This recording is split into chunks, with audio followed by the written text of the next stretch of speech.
స్త్రీ వశీకరణం కానీ పురుష వశీకరణం, ఈ రెండు వశీకరణాలు స్త్రీ కానీ పురుషుడు కానీ వర్తిస్తాయి.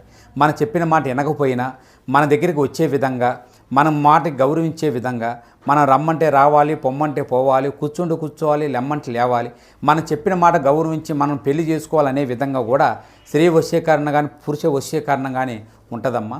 ఈ వశీకరణం అనేది వాళ్ళకి ఏ విధంగా ఎవరి గురించి మనం చేయాలనుకుంటున్నామో వాళ్ళ పేరు మీద కూడా ఆ వశీకరణం పట్టుకొని ఆ మంత్రం ఒకటి చెప్తాను.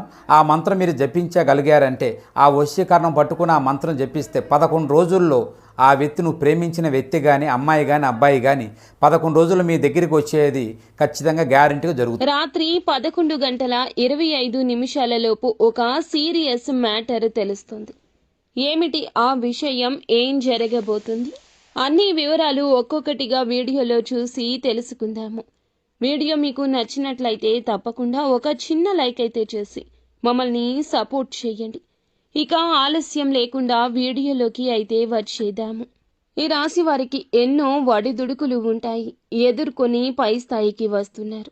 ఈ రాశిలో జన్మించిన వారు ఎన్నో రకాల కష్టాలు ఎదుర్కొని ఉన్నత స్థితికి వస్తున్నారు. ఇలా ఒక్కొక్కటిగా చెప్పాలంటే వారికున్న ప్రత్యేక గుర్తింపు గురించి మనం చెప్పుకోవాల్సిందే. ప్రత్యేక స్థానం సమాజంలో ఏర్పరచుకుంటారు. చిన్న వయసు నుండే కష్టం ఎదుర్కొనేవారు. అయితే ఎదుటి వారికి సాయం చేయడంలో ముందుంటారు. కష్టం విలువ, డబ్బు విలువ, సమయం విలువ బాగా తెలిసినవారు. ఎక్కువగా ఫలితం కోసం కృషి చేస్తుంటారు. ఉన్నత స్థానాలకు చేరుకోవాలని ఎప్పుడూ కూడా అనుకుంటారు. కష్టాన్ని నమ్ముకుంటారు. అలంకార ప్రియత్వం ఉంటుంది, ఆకర్షణ ఉంటుంది. చేపట్టే పని 10 సార్లు ముందే ఆలోచించి మొదలు పెడతారు. మొదలు పెడితే విడిచిపెట్టరు.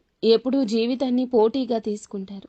విద్యా, వృత్తి, ప్రజాభిమానానికి సంబంధించిన రంగాల్లో రాణింపు ఉంటుంది. ఈరోజు కొన్ని మిశ్రమ ఫలితాలు ఉన్నాయి. కొన్ని అంశాలు అనుకూలంగా, కొన్ని ప్రతికూలంగా ఉన్నాయి. ఈ రోజున ఖచ్చితంగా ఈ రాశివారు హఠాత్తుగా ఒక ఫోన్ కాల్ని రిసీవ్ చేస్తారు. సీరియస్ మ్యాటర్ వింటారు.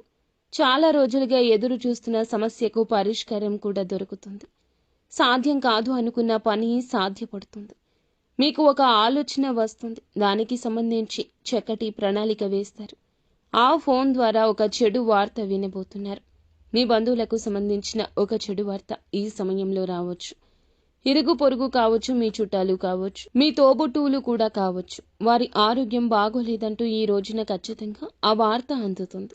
మీరు కాస్త ఆందోళన చెందుతారు. అయినప్పటికీ శివయ్య పైనే పూర్తి భారాన్ని వేసి శివనామస్మరణ చేసుకోండి. ఈ వార్త తెలియగానే పరమశివుని వద్దకు వెళ్ళండి.